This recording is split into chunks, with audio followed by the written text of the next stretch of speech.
Greetings and welcome to Wednesday workshops. My name is Jonathan Min and I am a communications intern here at the Lake Union. And we are at our fifth of six presentations so far. So just to re-update you all, what happened last week was we looked at crisis communication, and they talked a little bit of how to prepare leadership for crisis moments and also how to predict issues that are trending so that you can maintain your public reputation and image for when that happens. And so once again, Wednesday workshops is all about training in providing resources for the church, both at the local level and worldwide as well. And so we hope that you're blessed by these presentations so far. And on social media, we want to ask that you please click the share button on whatever platform you may be using, whether it be Facebook, Instagram, or whatever device you're watching on. Please make sure to click share and let your friends know that we will be discussing something very exciting and important for our church today. And so don't forget as well to post your questions. So you want to post your questions in the comment or chat box that you're in.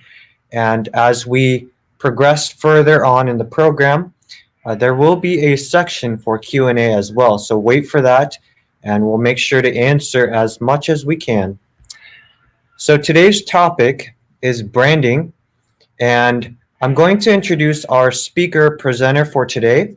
Her name is Georgia Domsteeg, and she is the senior editorial assistant for the communication department at the North American division of the SDA Church, where she has served for the past 4 years.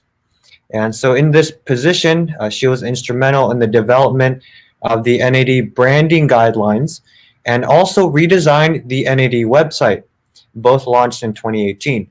And so Georgia continues to maintain website content and created brand deliverables for the division entities, including business system, logo, print, you name it. She's a very talented individual. She's made many presentations on design, communication, branding for the NAD employees as well. And she's currently expanding her portfolio as she completes her Master's of Arts in Integrated Design degree, if that's correct, at the University of Baltimore. And so God has been blessing her and leading her step by step of the way. She is a graduate of Southern Adventist University. I myself live a couple minutes away. So she graduated summa cum laude and with a degree in broadcast journalism, also minoring in art. And so Georgia is very passionate about sharing the Adventist message of hope and wholeness through effective branding, personal design, and strong communication. So today she'll be discussing the NAD brand guidelines and the decisions that went into its development, and also explaining why it's important in the first place. And so with that, we also want to make sure that you stay tuned until the end, as there will be a raffle for an Amazon gift card. So with that, I'll hand it over to Georgia. Thanks so much, Jonathan. And I just want to say I can't take credit for the entire redesign of the website or branding guidelines. It's a whole team of people who work together. I was just privileged to be a member of the team. And I'm going to do my best today to represent all of us who took part in explaining the decisions that went into choosing the branding, the various elements, and why branding is important, especially for an organization like the Seventh-day Adventist Church. So let's go ahead and get started. I'm calling my presentation Branding and Adventists, Starting at Ground Zero, because branding is often one of the first touch points that a person has with the church, especially someone who's unfamiliar with Adventism at all, and maybe even non-Christian. So This is a touch point that really gets started at ground zero, and these are interactions that we need to be promoting and extending in a strategic manner. So let's go ahead and get started. Why is branding important? Why is it something we should spend our energy on? And what value does it have in our mission as Christians and Adventists? Well, let's look at the next slide here. Non-Christians are one of the fastest growing and least targeted groups in the US and Canada. Non-Christians, let alone non-Adventists, are a growing market. And so this is somewhere where we definitely can focus some attention in the hopes of reaching a large number of people. Let's continue on. But you don't have to take my word for it. Pew Research predicted, this is from research reported in 2015, that in the United States, the religiously unaffiliated is a group expected to grow by leaps and bounds in the next 30 years, more than about 10% by 2050. And globally speaking, Christianity as a whole is expected to gain millions of converts, but lose far more than double the number of converts we gain. It's predicted that we will lose, and these are Christians, not Adventists, Christians in general. So let's keep going. In this next slide, I want to touch on some Adventist statistics. These are baptismal numbers in the North American division for the past 20 years. And this was just reported by the NAD president, Elder G. Alexander Bryant, at the year-end meetings. And as you can see, baptismal rates are staying relatively stable. In short, the church needs to operate extremely strategically and use methods of outreach that touch a world in turmoil and use proven ways to capture the attention of people who are seeking hope. And I want to just say a word to people who maybe don't like numbers. I know that baptisms are an easy key performance indicator to quantify. And so that's why it makes a pretty chart like this. Of course, we don't know people's individual relationships with God. We don't know how people's hearts have been impacted by evangelism in the past 20 years that may not have led to baptisms. We don't know anything like that. Those things are non-quantifiable. And so I just want to give that caveat when looking at informations and charts like this. So let's move forward. So bringing it back to why branding is important and why, having a strategic way to systematically reach out to the world is important. Well, it says so right in the Bible. It tells us in Revelation, I saw another angel flying in midair, and he had the eternal gospel to proclaim to those who live on the earth, to every nation, tribe, language, and people. If that doesn't say it, I don't know what does. Maybe Matthew 24, if Revelation doesn't speak to you. And this gospel of the kingdom will be preached in the whole world as a testimony to all nations, and then the end will come. So we as Adventists, we have a unique message of hope and wholeness that we need to share with the world. And we have a multitude of ways we do this. Branding is one of these ways. Let's go to the next slide. Branding is unique in that it doesn't require an individual personal interaction with someone to plant a seed. The church has many touch points, and they've only expanded in the digital era that we're in. We have websites, we have social media, we have videos, we have print, and we have our physical buildings. We have signage, we have business systems that include business cards. Our local church has bulletins. You can get any number of swag type things like t-shirts that schools make. We have news articles, schools, we have our healthcare facilities. There's more touch points than I can name. We're a church with rich networks and connections and innumerable outreach opportunities that touch lives every day. And people are watching us.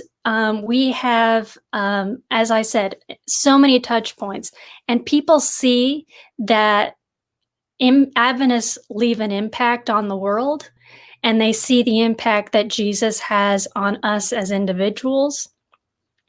And here's where branding comes in. We need to make it easy for people to know where to turn when they want to learn more. All right, let's get started. So a little more about branding in this next slide. We've established our message. We've established that we have a message. Here's the ways branding strengthens our message. First of all, promoting awareness.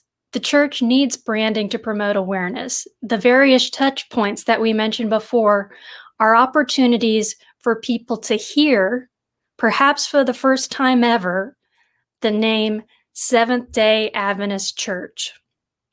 I haven't personally conducted any man-on-the-street interviews to ask people if they've ever heard of Seventh-day Adventists, but I have come in contact over my life with, I would say, the majority of non-Adventists I have met have not even heard of what Seventh-day Adventists are. If they have heard of us, it's because they've heard of one of our schools or one of our hospitals. So promoting awareness is a huge, huge opportunity for us to reach people who have never even heard of us. We can do that by being visible. For the people of the world to even be aware of what Adventism has to offer them, we must first be visible. And as I said, a wide range of touch points all need to be branded effectively for people to see us clearly. Clarity and conciseness is key. And you'll see how we try to use those principles as we develop the North American Division brand. Next, to promote awareness, we need to be consistent. Some marketers say that a person needs to be exposed to an advertisement 7 times before they will take action. That's what we want, right? We want people to take action. We want people to ask us, what is Adventism about? What do you stand for? But in order to do that, they have needed, according to this rule of 7, they will have needed to be exposed to something about Adventism 7 times before even being willing to ask that question. It broadens our reach when we're consistent, and it helps weed out bad designs. I am a designer, and one of my favorite things that I've done at the North American Division is give training courses to our in-house staff about graphic design and how to use it effectively for the gospel. I see a lot of bad designs, and it doesn't represent the church well when we do that. So, and I'll go into details about that a little bit more, but consistency is a way to overcome that. Next, to promote awareness, we need to be recognizable. With strong visibility and consistency, branding creates tools for an interested party to come back to learn more. And recognizing a brand as active in various media, on various platforms, the more the better, in my opinion. Seeing that we are active and present supports the second great value that branding gives us, and that is demonstrating credibility. The weakest content created by a trusted entity is worth more than strong content offered by an unknown. I don't know if any of you enjoy watching YouTube, or if you have ever browsed, or maybe you have a favorite YouTuber that you follow consistently.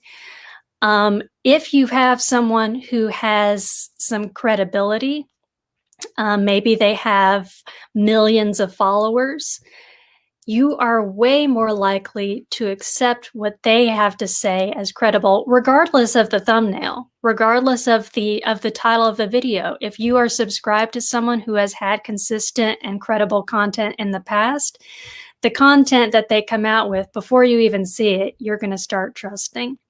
So that's something that we need to go for and aim for as a church. And finally, we need to demonstrate credibility by illustrating quality. And of course, a lot of the points that I'm going to go over about the branding guidelines today are visual branding. And so there is an art form and sort of a beauty and attractiveness that we need to attain. But branding can also extend into areas such as verbal branding, written branding. You might have a certain voice you use when you write articles or write publications. It has to be attractive, and that all comes back to having a quality product, a quality style that people can recognize. So, where is the church at with this currently? Let's move to the next slide. We have a problem within the church. This conglomeration of logos you see are only logos for departments within the North American Division headquarters. This does not cover anything in the unions. This does not cover departments that may have logos in the conferences. This does not cover our local churches and any logos they may have, and it certainly doesn't include any healthcare, schools. As I said, we have this broad network of Adventist institutions. This is a fraction, is what I'm trying to emphasize. This is just a fraction, and this is within our own headquarters. Look at the plethora of styles and designs we have here. The other thing I want you to notice is which ones are recognizably Adventist. If someone had never heard of Adventism and saw this, maybe observed it on a billboard or something like that, would they know that this department works for the Seventh-day Adventist Church? Unfortunately, no, would be the answer for many of these. That is the problem we are dealing with now. So let's move to the next slide. In 2018, the NAD developed brand guidelines. And I'll give you a little background before I really get into it. The General Conference had released a set of brand guidelines before we even began the process. Now, the NAD decided to adopt the General Conference guidelines, and we did customize a few small elements, as you'll see, with the GC's permission. But largely, the NAD stuck to the GC guidelines, and we're going to discuss various general aspects of the branding guidelines that the NAD released in 2018 now. So, before we move ahead, one thing I just want to, if anyone's unfamiliar with church structure, there's the General Conference, right? That's they govern the entire world church. And then we have the divisions, right? We have the division in North America, the North American division, and that's who I work for. And then there's other divisions around the world that cover different territories. Within the divisions, we have the unions, and they have their own territories. And within the unions, we have the conferences, and they have their territories. And within the conferences, we have the local churches. So if anyone's wondering about what I mean when I say General Conference, what I mean when I say NAD, that's what I'm referring to. So let's get into the NAD branding guidelines. What you see in front of you is the Seventh-day Adventist in North America logo. And as you can see on the left, we have the previous logo. We have the flame and Bible symbol. We have the logo type Seventh-day Adventist Church, North American Division. And the after version is what we as a division have voted to be our logo. All right, let's go to the next slide. This is something that maybe I find more interesting than others because I'm a designer. But what I wanted to point out here is that the flame and Bible symbol, which is one of the most recognizable aspects of the global church brand, the white outline, it's very thin, is what the symbol looked like before the brand was redone. And the blue purple is what it looks like now. And I also just want to say this aspect was completely done by the General Conference. And the reason in my, what I am guessing the reasoning for these slight changes was to strengthen the alignment of the various lines. If you see the angle of the edge of the pages of the Bible, it goes flush into the lines that make up the flames. I think that makes it a stronger design, and that's just a little interesting fact that if you look really close, you might notice. So let's go in to the next slide now.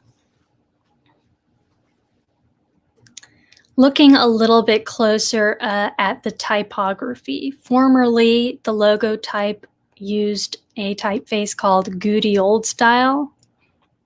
Now we have gone with a sans serif type called Advent Sans. Again, this was developed by the GC's brand guidelines, and we just adopted it. If you don't know what serif versus sans serif is, serifs are the little tiny lines on the ends of individual letter forms, and Goody Old Style has them, and Advent Sans does not. Going back to our principles that guided this process, clarity and visibility are really important aspects, and the sans serif font, we thought, was a stronger way to catch eyeballs. And as you can see, the lines of the letter forms are a bit thicker, a bit easier to read, and those all supported the goals of the branding. Let's go to the next slide.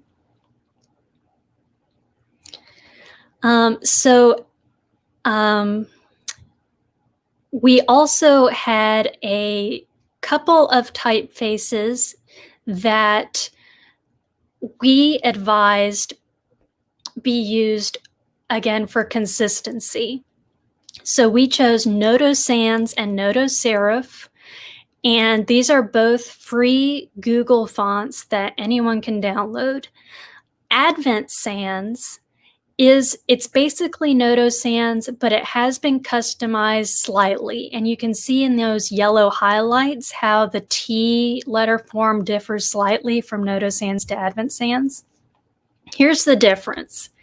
Advent Sans should always be used when typing the logo type. The word Seventh-day Adventist Church, when used in a logo, should always be Advent Sans. Noto Sans and Noto Serif, those are options for use in things like body copy. So that's a question that I've gotten before. Do you only have to use these typefaces in everything you do related to the church? No. But again, Consistency is key. And so these are recommended typefaces, fonts, if you want to use that term, that will hopefully help people recognize and appreciate the streamlined nature of Adventist branding. All right, let's move on. Another thing that we decided on was a color palette.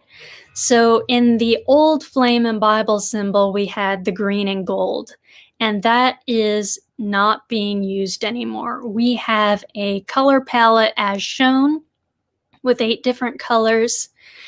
Do you have to only use these colors? No. You can use any color you like, but these are useful for consistency. If you're making a design, say you're making a brochure, say you're designing a website, these are colors that are going to be complementary with each other. They cover a wide range of applications they can be used for, and hopefully people will start recognizing this is an Adventist publication, this is an Adventist website, because of consistent use of a palette like this. Let's go to the next slide. The creation grid. This is one of the, I think, most clever designs. And I again want to give credit to the design agency that the GC used, and in collaboration with the communication team there. I want to give them as much credit as I can because they came up with a lot of these design elements. The creation grid is basically the idea that you have a design, print, digital, whatever, and you divide it vertically into 7 columns. Why? Because we're Seventh-day Adventists. So the first 6 columns are for any content you may want to advertise or put in your design. The 7th column is something different. Oftentimes it's used with a solid color and maybe the flame and Bible symbol.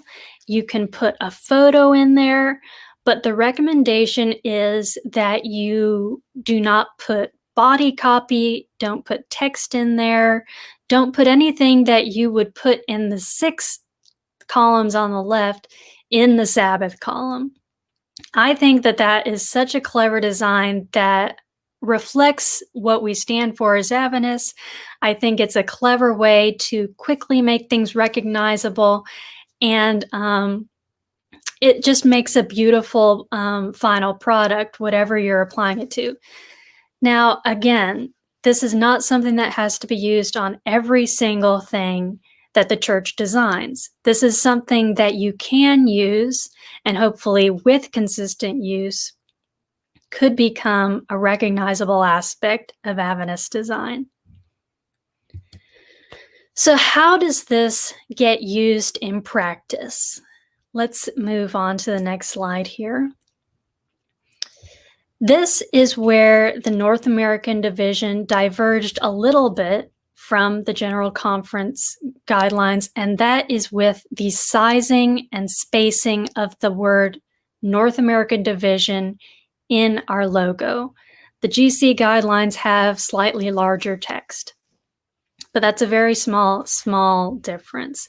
And here we have left-aligned logo and center-aligned logo for the North American division in the 3 languages, English, Spanish, and French, which is important to remember because we do have Canada as part of our territory, and French is one of the languages spoken frequently in Canadian territories. Not all, but some.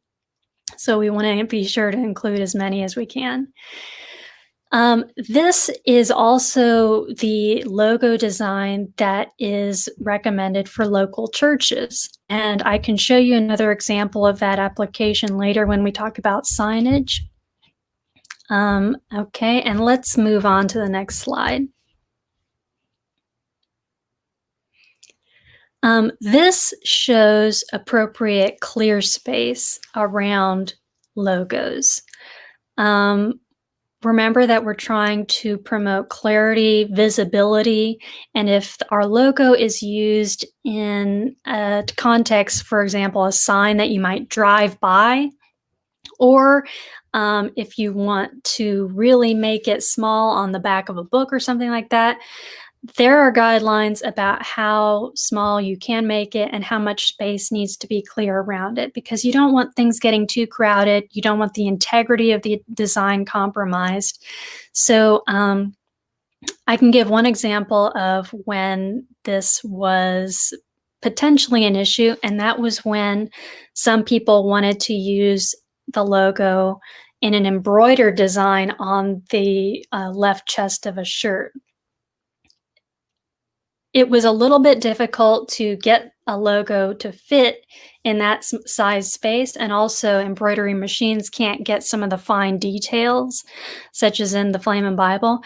So we did kind of an alternative. This was for our departments, and it's just a context that I wanted to give us an example of when you might need to say, okay, that's too small. We can't do the logo that small. We'll have to come up with an alternative solution. Let's go to the next slide.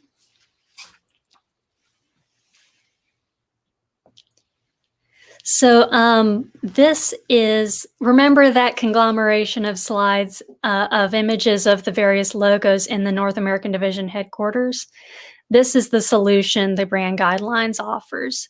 And these are mandatory by May 1, 2020, only for North American Division departments. This is something else I wanted to be sure to emphasize. The North American Division does not have the authority to mandate brand guidelines to any entity outside itself. So we cannot make this mandatory. We hope that with education and presentations like the one I'm doing, the value of consistency will be clear, and that people in other entities, unions, conferences, etc., will say, we want to be aligned and we want to promote consistency, but we cannot mandate any of this. So this is a solution to department logos that hopefully is more streamlined and consistent, and we can get away from that conglomeration of various things that don't necessarily represent Adventism as strongly as they could. All right, so let's move on to business cards. Next slide. I like these. They demonstrate the use of the color palette. We've got that NAD denim blue. They've got the logo.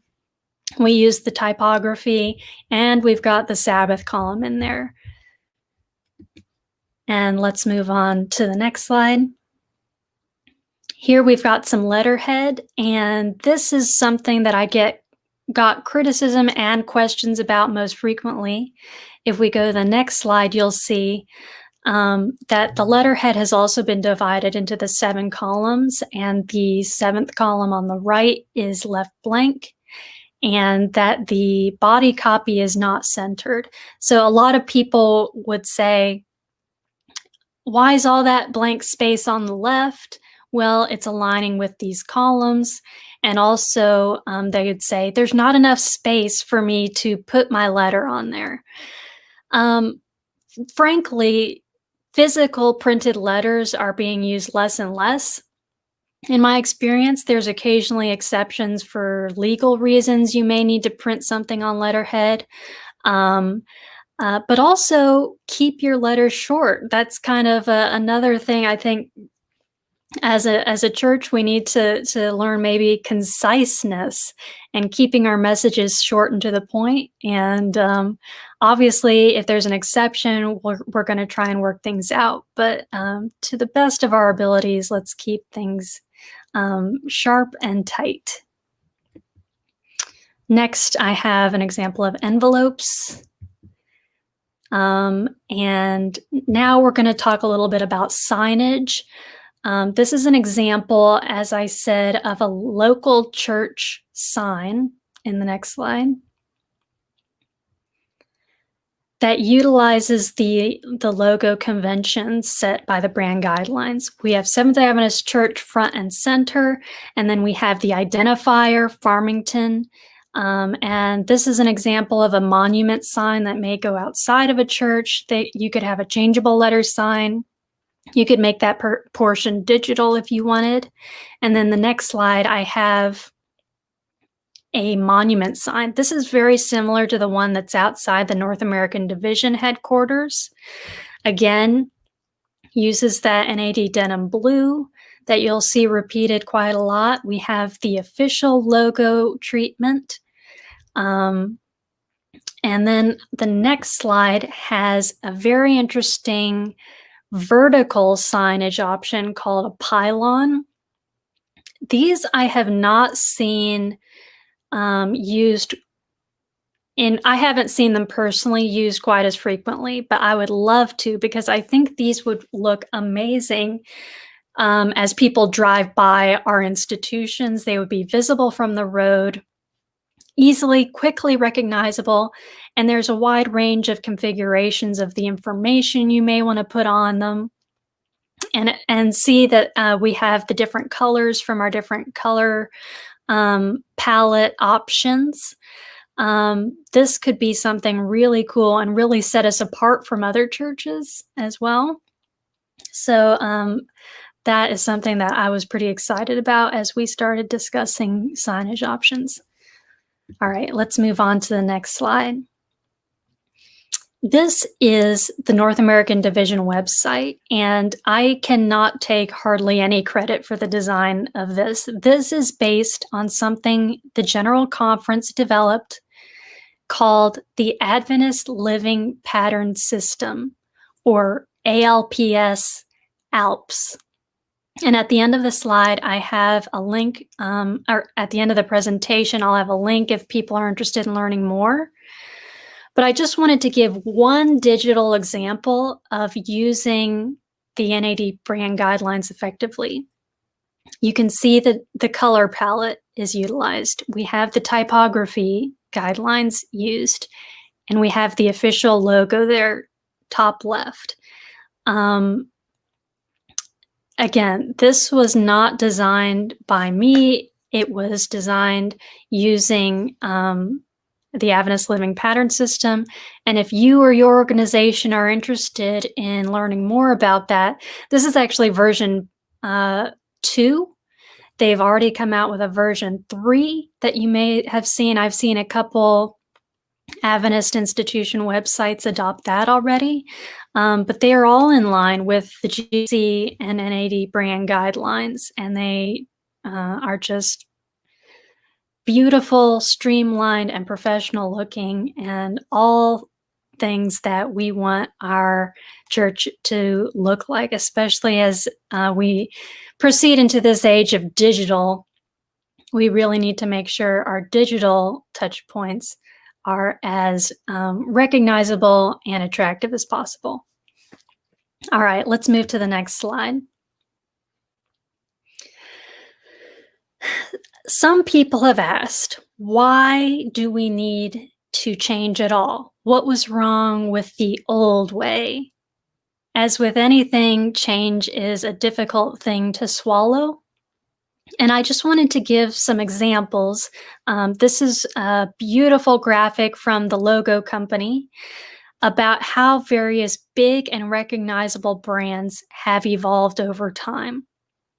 On the left, you have the earliest versions of these major company logos, Pepsi and Shell, and how over time, sometimes decades, the logo has changed and gotten stronger, hopefully, over time. And on the right side, we have the modern incarnation.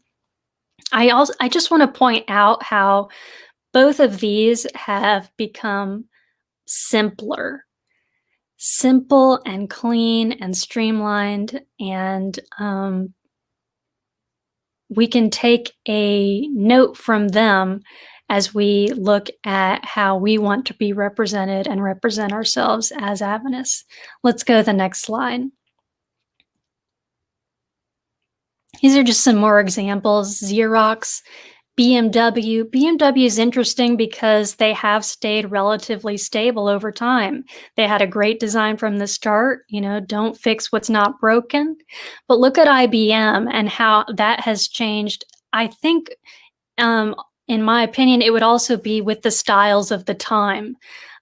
Things maybe back in the early days were more complex. It was more stylish to do things that way. But as they became more known, especially as a tech company, that kind of minimalist look became more popular. And finally, today we have the very simple IBM logo. Let's go to the next slide. Canon, Kodak, VW. And I'll just let you look at these for a second while I talk. Some people have questioned, they've made comparisons with NAD or GC or Adventist Church in general branding, and made comparisons to major companies like those I'm showing you now, and said things like, when you have giant parent companies like Pepsi or Coca-Cola, they offer various products, right? We have Mountain Dew, we have Aquafina, we have Sierra Mist, and they all get to have different, unique visual brands. Why can't all the different aspects, products of the church, if you will, have their own brand and we be just as effective? My personal response to arguments like that is that comparison is not accurate to the way church structure is. I would compare our NAD branding applications more to a franchise arrangement, something more like McDonald's, where there may be corporate headquarters, but there are so many franchises where it is key for the branding to be consistent and recognizable to consumers.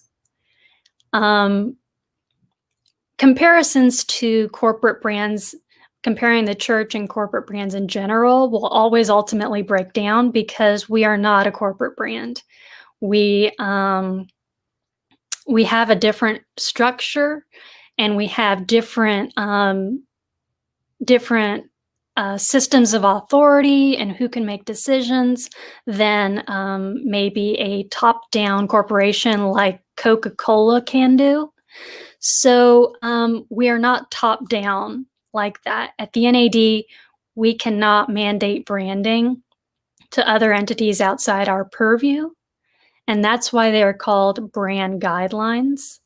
But again, hopefully, other entities will see the value in consistent branding to support awareness and credibility, as we discussed before. I think I have two more examples from other, here's the YMCA. Boy, that really changed. Talk about simplifying. We have Apple, we have Mercedes, and I think I have one more slide there about the corporate.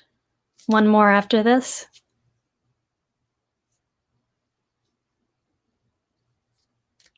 There it is. We have Windows. That one's kind of interesting that they stayed with that 4-box logo from the beginning, but it's changed. There's been slight modifications, and then we get to where we are today. So I'm just going to return now to the next slide that shows the old North American Division brand logo and the gold and green versus the new, sleek, modern Seventh-day Adventist Church North American Division logo. Maybe we're having a little technical difficulties, but you guys can remember from the beginning. Comparing what it was to what it is now, really the difference is quite slight. and hopefully stronger, more visible, more recognizable, more clear and concise, and more attractive to those we're trying to reach. Let's go to the next slide, if we can, and then the next one. And I just wanted to show this again because this is, we're doing exactly the same thing that these other big companies did. We're just tweaking, we're improving, and we're doing our best to be the best we can be to represent ourselves in a positive light to those who may have never heard of us and never heard the good news of the gospel before. So I don't know if we will be able to show a short film. What I wanted to share was how the South Pacific Division has adopted the guidelines. As I explained, the GC came out with theirs, and then the various divisions were able to adopt it or maybe do a little bit of customization. The South Pacific Division did very similar to what the North American Division did. They took it, they made some slight tweaks to make it fit effectively in their market, and they did a really, really good job, in my opinion, of making something that is very recognizable and very visible. They chose bright orange as their kind of central color scheme, and it's just gorgeous. But if we can't show the video, which is fine, I'm not sure technically if that was going to be possible. I just wanted to kind of end with something that I do in my position is scan Google News every week for mentions of Adventists in the secular media. There are some consistently, frequently discussed mentions. Most frequently in secular news media, Adventists are mentioned in connection with our healthcare institutions, our educational institutions, our Adventist community services initiatives, whether it be disaster relief or maybe food giveaways, things like that. Our legislation and active cases we might be involved in, whether it's related to religious liberty, things like that. And finally, something that the secular news media consistently reports on us about is our local church community involvement. Whether it's a local church offering a cooking school, a health clinic, VBS, or oftentimes public meetings will be held in our physical buildings, our facilities. We get mentioned in all those areas, and these mentions in secular news media are so, so valuable because they are free. We didn't have to put our names out there. They are reporting on us of their own free will. And this is an opportunity, again, people who've never heard of us, non-Christians, non-Adventists are reading about Adventists. And this is an opportunity we have with a strong brand to get that reader to make a connection between what they're reading and the Adventist church and the good news we share. We need to be making those connections. We can't just have Adventist be a word mentioned. It can't just be a building on the corner. We need people to hear Adventist and know it means those people follow Jesus. Those are people that I want to learn more about, and I want to learn more about what they have because they have Jesus in their lives. So I just want to thank everyone at the Lake Union for making this possible. These Wednesday workshops are so valuable and so wonderful. I appreciate being invited. Are there any questions that I can answer? I am happy to do it to the best of my ability.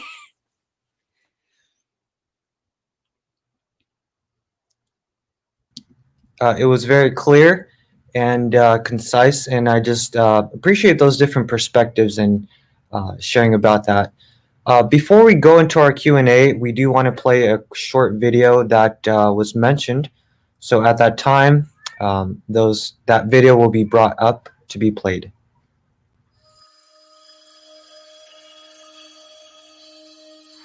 In my job, I visit dozens of Seventh-day Adventist churches around the South Pacific Division each year. When I arrive, one of the very first things I notice is the sign outside the church. Church signage provides an incredible opportunity to help people quickly and easily recognise that we are Seventh-day Adventists. You may be aware that the Global Seventh-day Adventist Church has adopted corporate branding guidelines designed to present a cohesive and modern visual identity for the church. Before that, we never had a unified strategy for how to present the Adventist brand or identity across the hundreds of materials we create each week. With a myriad of logos, colours and designs, it was hard for people to know we're all part of the same body. But here in the South Pacific Division, we have developed guidelines that adhere to the General Conference branding principles while meeting the specific needs of our local churches, schools, aged care facilities and entities. The Identity Project is designed to unify the Seventh-day Adventist Church and present a clear, consistent image to our community. Consistent and widespread use of the identity guidelines in all locations, communications, branding materials will make sure we are easily remembered and recognised by the public. It's our belief that our participation in the Identity Project is an effective and compelling way to raise the awareness of the Seventh-day Adventist Church. Let's work together to create a strong, clear identity that reflects the amazing work that God is doing through our church in the South Pacific.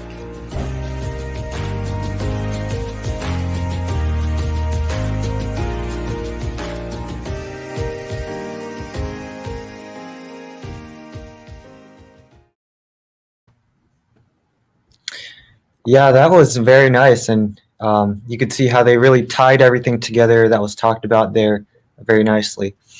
I just have some questions for you, Georgia. I learned a couple things, and I was taking notes as I was listening. So, from what I've gathered, we talk about why branding, and one of the reasons is because we have a message, and it's a global message, and we want to communicate that in a systematic way so that people can realize, this is not just, oh, that church is different than that other church. No, it's all one, global church. And one of the ways that we represent that is through visual branding. So I guess my question would be, for at a local church level, let's say the church has their own logo. I myself am from the Village Church in Barron Springs. We do have our own logo. How would you recommend still staying within the branding guidelines to represent our church? How would that work in that case? That's a very common experience, I would say. A lot of local churches have their own logos. I would bring it to your board and say, are we so tied to this logo that we are willing to sacrifice some of the recognizability and credibility that comes with using the Adventist Church world, that flame and Bible symbol? Are we willing to sacrifice that? It's a conversation, at least we're starting. Now, another thing that I get a lot is local churches will reach out to me and say, I love the brands. I love the brand guidelines. I want to adopt it. My church wants to adopt it, but we don't have any design software. We don't have Adobe Photoshop, Illustrator. We have nothing. We have Word, if anything. If you or your church are in that situation, please reach out to me. I will be happy to help you. And there have been cases where I can create the logos from the original files for you. I can provide them for you. I can email them. I'll send them to your printing company. I'll send them to your sign manufacturer. Whatever it is I can do, or as a North American division we can do to support this movement of recognizability and awareness, we want to do it. And I did realize that I had one more slide at the end that gave contact information. So it doesn't have to be now, but at some point I'd like that shown so people know how to reach out and ask me for help or learn more. I have some links there from the things I mentioned. Yeah. I see. Yeah, thank you. And I think what you said is really important because you kind of have to be willing to have that hard conversation. Who do we want to ultimately represent as a church, a global church? To me, I've seen that some of the design elements that really strongly brand the church seem to be that creation grid. For me, when I see that, immediately my mind thinks, oh, that's part of the SDA church. And they may not have the logo on it, or they may not be using the typeface, but that grid itself is a really strong way to brand yourself as part of the church I've seen. So another question I have, did you want to say something I was else? just going to say, I think it's also a kind of cool thing if somebody asks you, well, why is this here? What does it mean? Yep. It's a great way to explain, oh, we keep the seventh-day Sabbath. I mean, Right. great introduction, right? Thanks Mhm. for showing that. At the top there, branding at nadadventist.org. That's how you can contact me, ask me for help, ask me for advice. And not just me, but our communication team as a whole. That nadadventist.org link is if you want to look at the brand guidelines more closely. I barely scratched the surface. There's a lot more there. Then identity.adventist.org is the General Conference's webpage about identity and branding. They have some really cool applications. They've done mock-ups of advertisements even in subway cars. They've got bus stop signs. They thought of all these places where we could be advertising that were really creative. And then finally, I have alps.adventist.io, and that's if you want to learn more about that website design. That is where you need to go for more information. Great. Well, thank you so much, Georgia, once again for joining us and sharing a lot of these insightful tips on branding and how to communicate that message clearly for our church. So I just want to thank you for that. At this time, we're going to go to our raffle. So they will be playing a short video announcing who that winner is.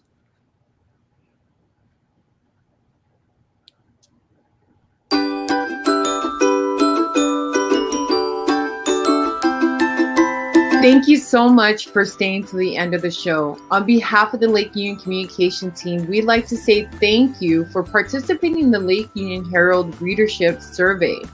As you already know, those who participated in the survey were entered into a $50 Amazon gift card drawing. I'm going to go ahead and draw the last name today, and I have here a bucket full of names of those who participated. We're going to go ahead and see who the winner is. All right.